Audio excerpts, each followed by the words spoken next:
Jake Morrison opened his eyes and immediately wished he had not. Pain shot through his head like lightning. The taste of blood filled his mouth.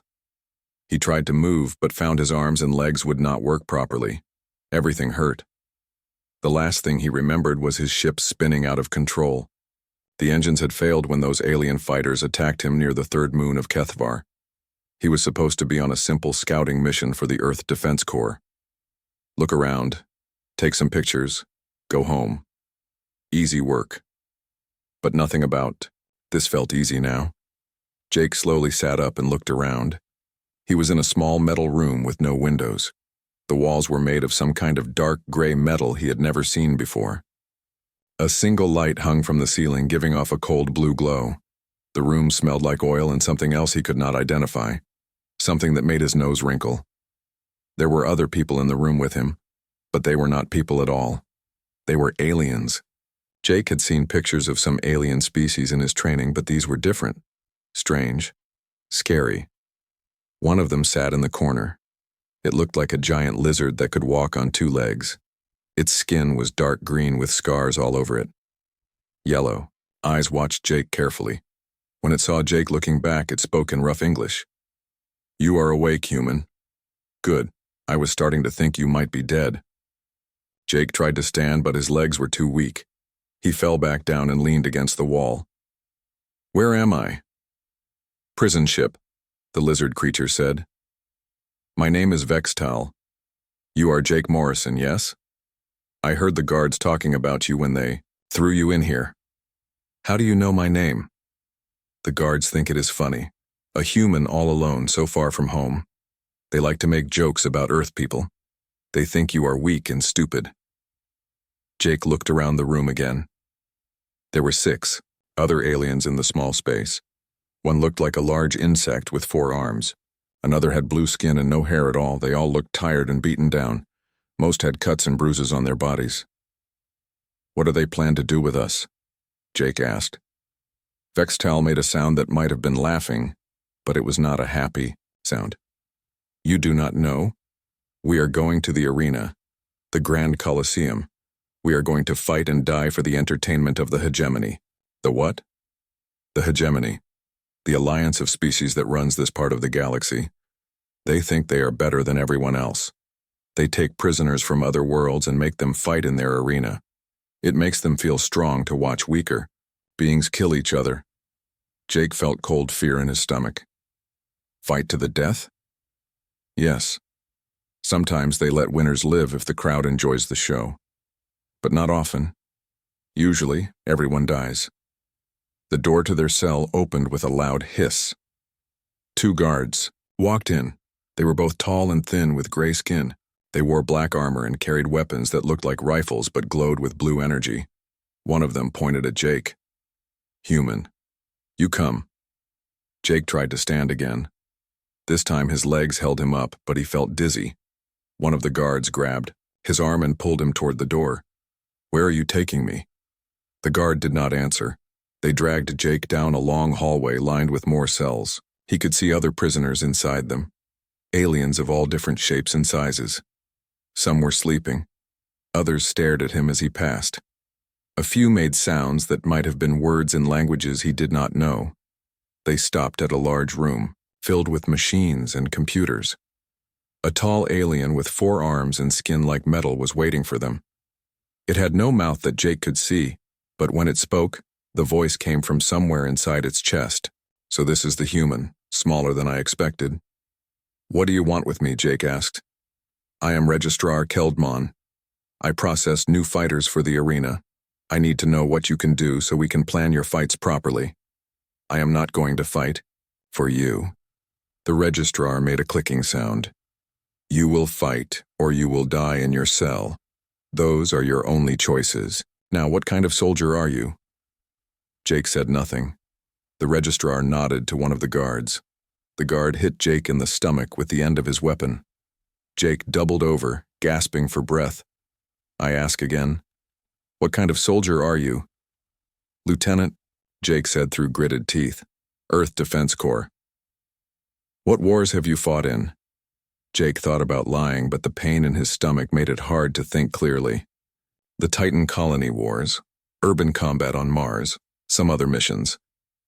The registrar made notes on a device in one of his hands. Good. You have experience. That will make the fights more interesting. The crowd gets bored when fighters die too quickly. They took Jake to another room where they gave him a medical examination. Machines scanned his body and took samples of his blood. The aliens talked about him like he was not there, discussing his height, weight, and muscle structure. They seemed disappointed that he was not bigger. Humans are supposed to be stronger than this, one of them said. The database says they are a warrior species. This one looks weak. Maybe the database is wrong. Maybe humans are not as dangerous as we thought. Jake listened to them talk and felt anger growing inside him. They thought they knew everything about humans. They thought they could predict what he would do. They were wrong. Very wrong. After the examination, they took him back to the cell. Vextal looked up when Jake came in. How did it go? They think I'm weak, Jake said. Are you? Jake sat down and looked at the scarred lizard creature. No, I'm not. Vextal studied Jake's face for a long moment. Something in the human's eyes made the alien feel curious, maybe even hopeful. Tell me about these Titan colony wars, Vextal said. Jake was quiet for a while. Then he began to speak. He told Vextal about fighting in the tunnels under Titan's surface, about battles in zero gravity, about learning to use everything around him as a weapon when ammunition ran out, about surviving when everyone else died. The other aliens in the cell stopped what they were doing and listened. They had never heard stories like these before. They were used to hearing prisoners cry about their fate or beg for mercy. This human was different. He talked about war like it was something he understood, something he was good at. How many wars has your species fought? Vextal asked. Jake thought about that question. All of them. Every war that could be fought, we have fought. Against each other, against our planet, against everything that tried to kill us, for thousands of years. The cell became very quiet. Even the guards outside seemed to be listening. Jake looked around at the other prisoners. They think they know what humans are like. They think we are weak because we are small. They think we are stupid because we are new to space travel. But they do not know what we really are. What are you? Asked the blue-skinned alien. Jake smiled, but it was not a friendly smile. It was the smile of someone who had seen terrible things and lived through them. We are the species that survived everything our world could throw at us. Ice ages, plagues, floods, earthquakes, volcanoes. We survived them all. And when we ran out of natural disasters to fight, we fought each other. We got very good at it. The ship shook slightly as it changed course. Jake knew they were getting close to their destination. Soon he would be in the arena, fighting for his life against creatures designed to kill him. But for the first time since waking up in this cell, Jake Morrison felt something other than fear. He felt ready. The arena was bigger than Jake had imagined. Much bigger. The floor was made of sand and metal with scattered rocks and broken pieces of old weapons everywhere. High walls rose up on all sides, covered with thousands of seats filled with alien spectators. Their voices created a roar of sound that made Jake's ears hurt. Jake stood at one end of the arena, wearing simple cloth pants and a thin shirt. They had given him no armor and no weapons. His bare feet felt the hot sand beneath them. Sweat already ran down his back, but not from the heat. The noise from the crowd was like nothing he had ever heard before. In the viewing box high above, the arena floor, important hegemony officials sat in comfortable chairs. Jake could see their shapes but not their faces. They were too far away. But he knew they were watching him, waiting to see him die. A voice boomed across the arena, speaking in the common galactic language that Jake had learned during his military training. Citizens of the hegemony, today we bring you fresh entertainment. A human from the primitive world called Earth. The crowd made sounds of amusement. Some laughed. Others made noises that Jake guessed were their version of booing. He could hear individual voices calling out things like, "Kill it quickly and make it suffer." The human will face 3 warriors from the Krillian shock troops. These proven fighters have killed many enemies of the hegemony. 3 gates opened on the opposite side of the arena. The creatures that came out made Jake's heart beat faster. They were huge, each one at least 8 feet tall. Their bodies were covered in thick, natural armor that looked like black metal. Long claws extended from their fingers. Their faces were like nightmares with too many teeth and red eyes that glowed with hunger. The Krillians moved toward Jake slowly, like cats stalking a mouse. They were in no hurry. Why should they be? The crowd was already cheering for them. Everyone knew how this would end. Jake looked around the arena floor. Broken weapons, rocks, scattered pieces of metal, old bones from previous fights. The sand was dark in some places where blood had soaked into it over the years. The biggest Krillian stopped about 20 feet from Jake and spoke in rough galactic common. "Human, you can die quickly or slowly. Your choice." Jake did not answer. He was busy thinking. 3 enemies, all bigger and stronger than him. Natural weapons, natural armor. But they were confident. Too confident. They thought this would be easy. The arena master's voice boomed again. "Let the combat begin." The 3 Krillians charged at once. Their strategy was simple: overwhelm the small human with their size and strength. It had worked for them many times before. But Jake was not there when they reached the spot where he had been standing. He had rolled to the side and grabbed a piece of broken metal from the sand. As the first Krillian rushed past him, Jake slammed the metal into the creature's knee joint, right where the natural armor had a gap. The Krillian screamed and fell. Its leg was badly injured. Jake had found the weak spot in seconds. The second Krillian swung its claws at Jake's head. Jake ducked under the attack and picked up a handful of sand. He threw it directly into the creature's eyes. While the Krillian was blinded and trying to clear its vision, Jake grabbed a long piece of broken metal and drove it up into the creature's throat. The crowd had stopped cheering. They were watching in silence now. The third Krillian was more careful. It had seen what happened to its partners. This human was not acting like the terrified prisoners they usually threw into the arena. This human was fighting like a soldier. Jake and the remaining Krillian circled each other slowly. The creature was being smart now, not rushing in. But Jake had been trained for this kind of fight. He had learned patience in the tunnels of Titan, where one mistake meant death. Jake pretended to stumble, acting like he was tired and scared. The Krillian saw its chance and leaped forward. But Jake's stumble was fake. As the creature jumped, Jake rolled backward and kicked up with both feet, catching the Krillian in the stomach and using its own momentum to flip it over his head.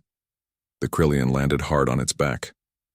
Before it could get up, Jake was on top of it with a sharp piece of metal pressed against its throat. "Yield," Jake said quietly. The Krillian looked into Jake's eyes and saw something that made it afraid. This human was not just lucky. He was dangerous. "Very dangerous, I yield," the creature whispered. Jake stood up and stepped back. The arena was completely silent now. In all the years of the games, no one could remember a fighter from a lesser species defeating 3 Krillian shock troops, especially not a human. High above in the viewing box, Arena Master Zephron leaned forward in his chair. His insect-like compound eyes focused on the small human standing in the center of the arena. This was not supposed to happen. Humans were weak. Everyone knew that. The database said so. The reports from their scouts said so. But the human standing below had just defeated 3 of their finest warriors using nothing but broken metal and sand. He had not panicked. He had not begged for mercy. He had fought like someone who knew exactly what he was doing. "Bring up the human's file," Zephron said to his assistant. The file appeared on a screen in front of him. Jake Morrison, age 28, lieutenant in the Earth Defense Corps, veteran of the Titan Colony Wars, specialized training in urban combat and survival tactics. "What are the Titan Colony Wars?" Zephron asked. His assistant searched the database. "Unknown, sir. We have very Little information about Earth's military conflicts. Our scouts reported that humans were peaceful and weak. Peaceful and weak. Zephron looked back at Jake, who was now being escorted out of the arena by guards. That human just killed 2 Krillians and defeated a third using only debris and tactics. Find out more about these Titan colony wars. Find out more about human military training. Down in the arena, Jake walked slowly toward the exit gate. His clothes were torn and bloody, but he was alive. The crowd was starting to make noise again, but it was different now. They were not laughing anymore. As Jake passed the first row of seats, he heard an alien voice call out, "How did you do that?" Jake stopped and looked up at the creature who had asked. It was one of the bird-like species from the Outer Rim territories. Its feathers were bright blue and its eyes were large and curious. "Practice," Jake said simply. Back in the holding cells, Vextal was waiting when Jake returned. The lizard creature looked at Jake's torn clothes and the blood on his hands. Not all of it was Jake's blood. "You won," Vextal said. "It was not a question." "Yes." "How many did you kill?" "2. The third one surrendered." Vextal was quiet for a long moment. In all his years as a prisoner, he had never seen anyone show mercy in the arena. Fighters killed or were killed. That was the rule. "Why did you let it live?" Jake sat down and leaned against the wall. He was tired now. The fight had taken more out of him than he wanted to admit, because killing should have a purpose. Those creatures were just doing what they were trained to do, like soldiers following orders. I respect that. The other prisoners in the cell stared at Jake. They had never heard anyone talk about killing with such calm understanding. This human spoke about war and death, like other people talked about the weather. "Tell us more about your wars," said the blue-skinned alien. "Tell us about Titan." Jake closed his eyes. He could still hear the crowd outside arguing about what they had seen. Some were calling it luck. Others were demanding to know more about human military capabilities. "Titan is one of Saturn's moons," Jake began. "We built colonies there to mine minerals, but the colonies were attacked by rebels who wanted independence from Earth. The fighting went on for 3 years. What kind of fighting? Tunnel warfare. The colonies were built underground because the surface of Titan is too dangerous. We fought in narrow passages where you could not see more than a few feet ahead. Every corner could hide an enemy. Every sound could mean death." Jake opened his eyes and looked at his fellow prisoners. "I learned to fight in places where being big and strong did not matter. I learned to use everything around me as a weapon. I learned to think faster than my enemies." "Is that why you defeated the Krillians so easily?" "It was not easy," Jake said. "But yes, those creatures were used to fighting in open spaces where their size gave them an advantage. They did not know how to adapt when their enemy changed the rules." Outside their cell, Jake could hear the guards talking in excited voices. They were discussing what had happened in the arena. Some of them sounded worried. Jake smiled to himself. Good. They should be worried. They thought they knew what humans were capable of. They thought they could predict what he would do based on their incomplete files and biased reports. But they had never fought a war in the tunnels of Titan. They had never learned to survive in the urban ruins of Mars. They had never been trained by a species that had spent thousands of years perfecting the art of warfare. Tomorrow there would be another fight. They would send stronger opponents, more dangerous creatures. They would try to prove that his victory today was just luck. Jake was looking forward to it. 3 days passed before Jake's next fight. During that time, everything changed in the prison ship. Guards who had ignored the prisoners before now watched Jake carefully. Other prisoners asked him questions about Earth and human military tactics. Even the food got a little better, as if the staff wanted to keep Jake healthy for the next show. Vextal noticed the changes too. "They are afraid of you now," he told Jake as they sat in their cell. "I have been a prisoner here for 2 years. I have never seen them act like this." "What do you mean?" "The guards used to laugh and make jokes about the fights. Now they whisper to each other when they think we cannot hear. They keep asking their Superiors what to do about you. Jake was not surprised. He had been expecting this. What are they saying? They want to know more about human military training. They sent messages to their intelligence services asking for more information about Earth's wars. The problem is they do not have much information. Good. Let them worry. That evening, a guard Jake had not seen before came to their cell. This one was different from the others. Taller, with better armor and weapons. He carried himself like a soldier, not just a prison guard. Human, the guard said. You will come with me. Jake stood up. Where are we going? Someone wants to talk to you. They walked through parts of the ship Jake had not seen before, clean corridors with better lighting, rooms filled with computers and communication equipment. This was where the important people worked. The guard led Jake to a large room with a single chair in the center. Sitting across from it was Arena Master Zephyron himself. The insect-like alien studied Jake with his compound eyes as the human was brought in. Sit, Zephyron said. Jake sat down. The chair was not comfortable, but it was better than the floor of his cell. You have caused me a problem, human. How so? Your victory against the Krillians was not supposed to happen. It has made people ask questions I do not want to answer. Jake said nothing. He had learned long ago that sometimes it was better to let the other person talk. Zephyron continued. The hegemony is built on the idea that some species are naturally superior to others. We are strong. Others are weak. We rule. They obey. Your victory threatens that idea. Maybe your idea is wrong. The arena master made a clicking sound that might have been laughter. Perhaps. But right or wrong, it is the foundation of our society. If people start believing that humans are as dangerous as you appear to be, it could cause problems. What kind of problems? The kind that start wars. The kind that make empires fall. Jake understood now.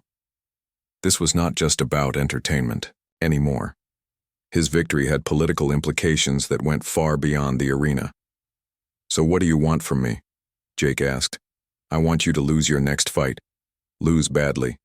Show everyone that your first victory was just luck. And if I refuse? Then, your next opponents will be much worse than Krillians. I will keep sending stronger and more dangerous creatures until something kills you. And when you die, I will make sure it is slow and painful. Jake looked at the arena master for a long moment. Then he smiled. You can try. The guard escorted Jake back to his cell. Vextal was waiting with questions. What did they want? They want me to lose my next fight. They are scared of what it means if I keep winning. Will you do it?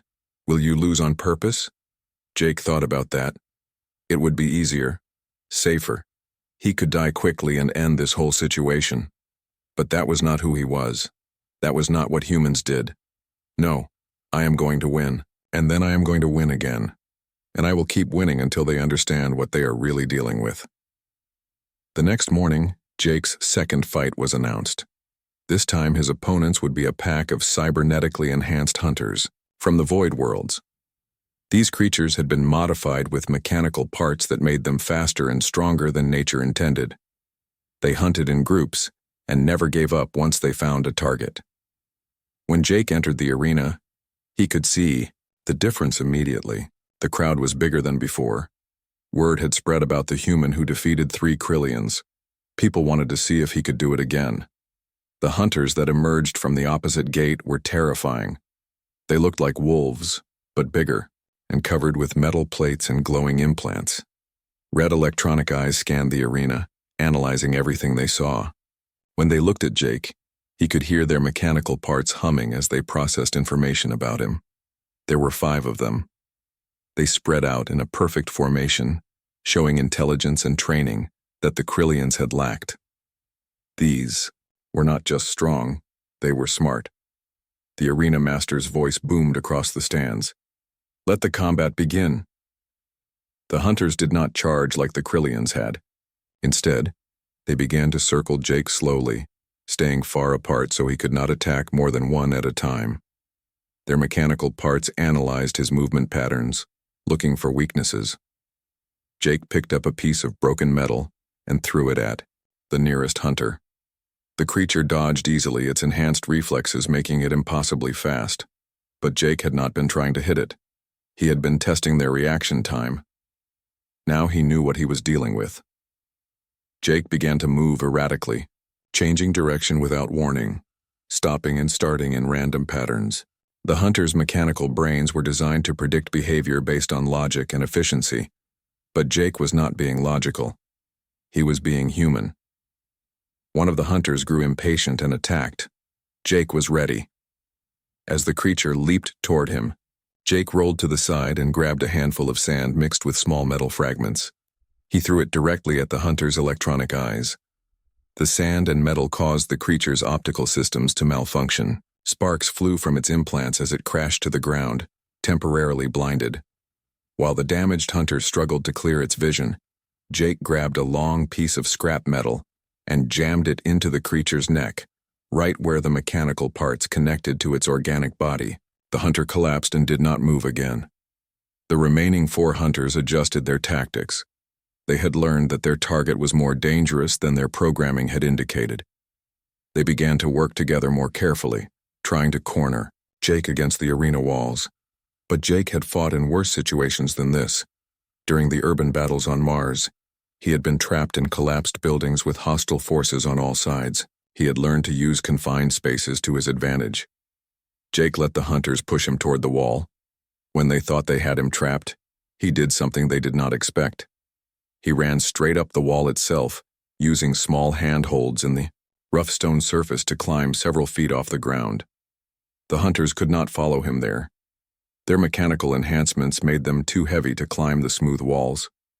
While they stood below him, confused by this new development, Jake dropped down behind them and attacked the one in the rear. One by one, Jake defeated the remaining hunters. He used their own enhanced abilities against them, making them overconfident and predictable. When the last hunter fell, the arena was completely silent. Jake stood in the center of the arena, breathing hard but victorious. His clothes were torn, and he had several new cuts on his arms and legs, but he was alive. Around him lay 5 cybernetically enhanced killers that had never been defeated before. In the viewing box, Arena Master Zephyron stared down at the human with growing concern. This was not luck. This was not a fluke. This human had adapted to completely different opponents and found a way to win using tactics that no one in the arena had ever seen before. "Get me a full report on human military history," Zephyron told his assistant. "I want to know about every war they have ever fought, every battle, every tactic they have ever used." "Sir, our intelligence files on Earth are very limited." "Then, get better files. Send our best agents to gather information. I need to understand what we are dealing with." Back in the holding cells, Jake was greeted by a crowd of fellow prisoners. They all wanted to hear about the fight. They wanted to understand how one small human could defeat creatures that had terrorized the galaxy for decades. "Tell us about the wars on Mars," Vextal said as Jake sat down to rest. Jake looked around at the eager faces surrounding him. These were warriors from dozens of different species, all of them impressed by what they had witnessed. None of them had ever seen fighting like this before. "Mars was different from Titan," Jake began. "The cities there had been bombed and many buildings had collapsed. We had to fight in the ruins, sometimes with enemies above us and below us at the same time." "How did you learn to climb walls like that?" "Urban warfare training. When buildings fall down, you have to be able to move in 3 dimensions. Up, down, and sideways, you have to use whatever surfaces you can find." The prisoners listened carefully as Jake described the techniques he had learned during years of combat training. They were beginning to understand that Earth's military education was unlike anything in their own experiences. As Jake talked, he noticed that even some of the guards had stopped to listen. Word was spreading throughout the ship about the humans' unusual fighting methods. Soon, everyone would know that Earth's warriors were not the weak and primitive fighters that the hegemony databases described. Jake smiled to himself. This was just the beginning. Tomorrow there would be another fight, and he would win that one too. Each victory would raise more questions about human capabilities. Each success would arm. The prison ship felt different when Jake woke up on the morning of his 3rd fight. The usual sounds of daily routine were quieter. Guards moved more carefully through the corridors. Even the other prisoners seemed nervous about something. Bextall was already awake, staring at the wall with a worried expression on his scarred face. "What is wrong?" Jake asked. "A new ship arrived during the night. A big one. Military class. Someone important is here." Before Jake could ask more questions, the cell door opened. 6 guards entered instead of the usual 2. They all carried heavy weapons and wore full combat armor. The lead guard pointed at Jake. "You will come now. No questions." They escorted Jake through the ship, but this time they took a different route. They passed rooms filled with soldiers and equipment that Jake had not seen before. Everyone they passed stopped what they were doing to stare at him. Some looked curious. Others looked afraid. They brought Jake to a large chamber that had been converted into a briefing room. Charts and data screens covered the walls. In the center of the room stood a figure that made Jake's blood run cold. High Admiral Korthax was even more intimidating in person than Jake had imagined. The alien stood nearly 10 feet tall, with thick armor plating that looked like it had grown from his skin. 4 arms ended in clawed hands that could easily tear a human apart. His head was elongated and crowned with bony spikes. Yellow eyes fixed on Jake with the intensity of a predator studying its prey. "So," the High Admiral said in perfect English, "you are the human that has been causing so much trouble." Jake stood straight, falling back on his military training. Even as a prisoner, he would show proper respect to a superior officer, even an enemy one. "I am Lieutenant Jake Morrison, Earth Defense Corps. Yes, I have been reading about you, and about your species." Korthax gestured to the data screens around the room. "My intelligence officers have been very busy gathering information about Earth since your first victory." Jake looked at the screens.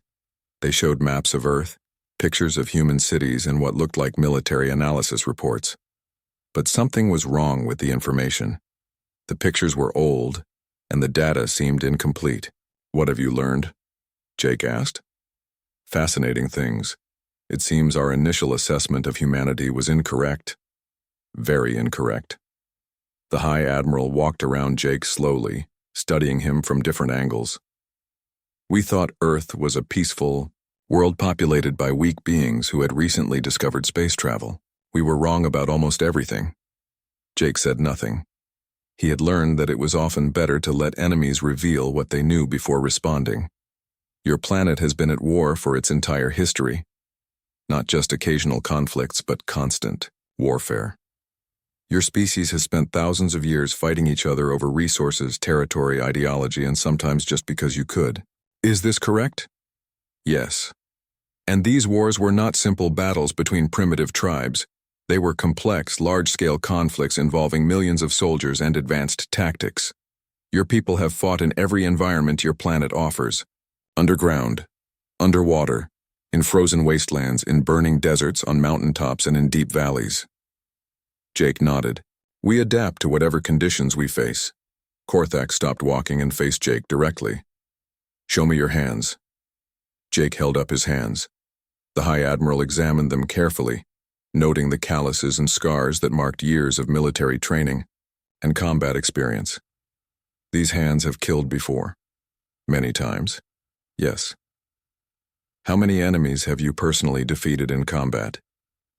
Jake thought about that question.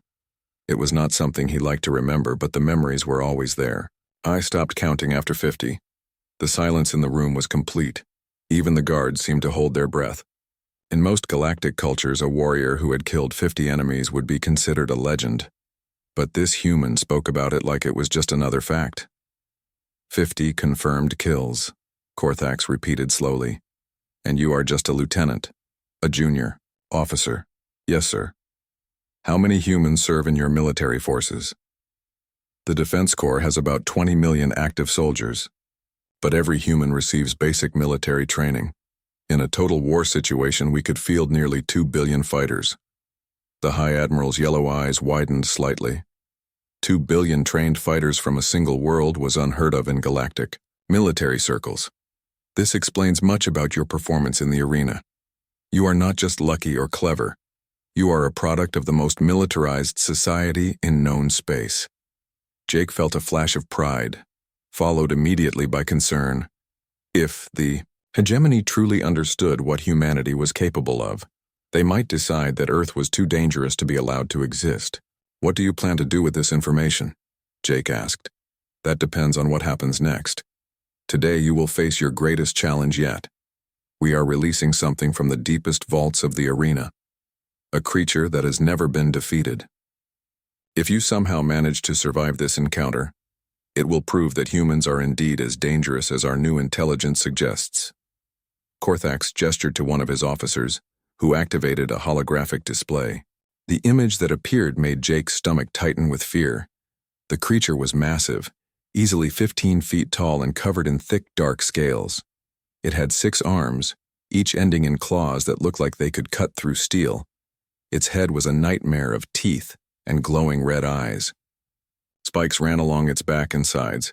Every part of it looked designed for killing. This is called the render, Korthax explained. It was created by our finest biological engineers using genetic material from the most dangerous predators we have encountered. It has fought in the arena 47 times. 47 different opponents have faced it. All of them died. What makes it so dangerous? Everything. It is faster than the hunters you fought yesterday. Stronger than the Krillians. More intelligent than either.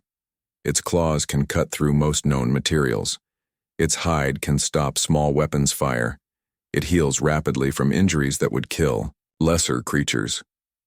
Jake studied the hologram looking for weaknesses. Every creature had them, no matter how perfect it seemed. But the render looked like it had been specifically designed to eliminate the flaws that other arena fighters possessed. It also learns, Korthax continued. It studies its opponent's fighting styles and adapts its tactics accordingly. By the end of a fight, it knows exactly how its enemy will move and can counter every attack. Has anyone ever heard it? A few opponents managed to inflict minor wounds before dying, but nothing significant. Nothing that slowed it down or changed the outcome of the fight. Jake nodded slowly. This would be different from his previous battles. The Krillians had been strong but predictable. The hunters had been enhanced but overconfident. The render sounded like it combined the best qualities of every dangerous creature he had ever heard of. Why are you telling me this? Jake asked. Why not just throw me into the arena and let it kill me? Because, Korthax said, if you somehow manage to defeat this creature, it will force me to reconsider everything I thought I knew about human military capabilities, and that will have implications far beyond this arena. Jake understood. This was not just a fight for his life anymore. This was a test that would determine how the hegemony viewed humanity's place in the galaxy. And if I lose, then you die. And we classify humans as moderately dangerous but containable. Your species will be watched but not considered a major threat. But if I win? The High Admiral's expression became very serious. If you win, it means that humans are potentially the most dangerous military force in known space. It means that Earth must be treated as an equal power, not a primitive backwater world. It means that everything changes. Jake felt the weight of responsibility settling on his shoulders. He was not just fighting for himself anymore. He was fighting for the future of his entire species. I understand. Good. The fight will begin in 1 hour. Use this time to prepare yourself however you think best. As the guards escorted Jake back toward the holding area, his mind was already working on the problem. The render was designed to be the perfect killer. It was stronger, faster, and smarter than anything he had faced before. It could learn and adapt during the fight itself, but it had one weakness that its creators might not have considered. It was designed to fight like the creatures of this galaxy. It was programmed to expect certain kinds of tactics and strategies. Jake Morrison was human, and humans had learned to fight in ways that no other species had ever imagined. When he reached his cell, Vextal and the other prisoners were waiting with worried expressions. We heard about the render, Vextal said quietly. Jake, maybe it is time to think about escaping instead of fighting. Jake sat down and closed his eyes, visualizing the battle to come. In his mind, he could see the massive creature stalking toward him across the arena sand. He could imagine its claws and teeth and the overwhelming power it would bring to the fight. But he could also see something else. He could see every human conflict he had ever studied, every battle tactic he had ever learned, every desperate trick that his species had developed during thousands of years of warfare. When Jake opened his eyes, he was smiling. "No," he said. "It is time to show them what humans are really capable of." The arena had never been more crowded. Word had spread throughout the hegemony fleet about the human who had defeated every opponent sent against him. Alien dignitaries from across the galaxy filled the seats, all wanting to witness what many believed would be the end of the human's impossible winning streak. Jake walked onto the arena floor and immediately felt the difference. The sand had been cleared of all debris. No broken weapons, no scattered rocks, no pieces of metal to use as tools. The arena masters had learned from his previous fights and removed everything he might use to his advantage. High Admiral Korthax sat in the center of the viewing box, flanked by other high-ranking officers and government officials. Even from a distance, Jake could feel the weight of their attention. This fight would determine more than just his survival. It would shape how the galaxy viewed humanity for generations to come. The arena master's voice boomed across the stands. "Citizens of the hegemony, today we present the ultimate test of combat skill. The human will face the Render, undefeated champion of the arena." The gate across from Jake began to open with a grinding sound of metal on stone. The creature that emerged was even more terrifying than the hologram had suggested. The Render moved with fluid grace despite its massive size.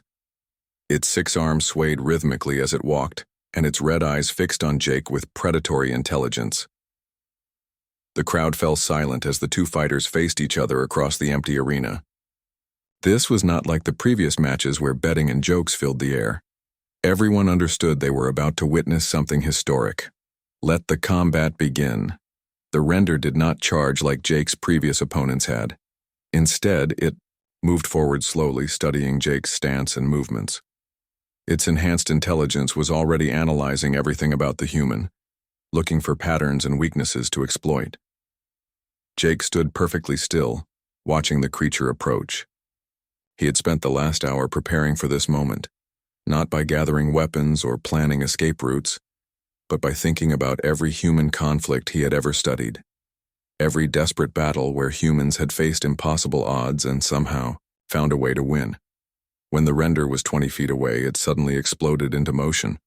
All 6 arms lashed out simultaneously, moving so fast they were almost invisible. But Jake was not there when the claws arrived. He had dropped flat to the ground and rolled between the creature's legs. The Render spun around with impossible speed, but Jake was already moving again.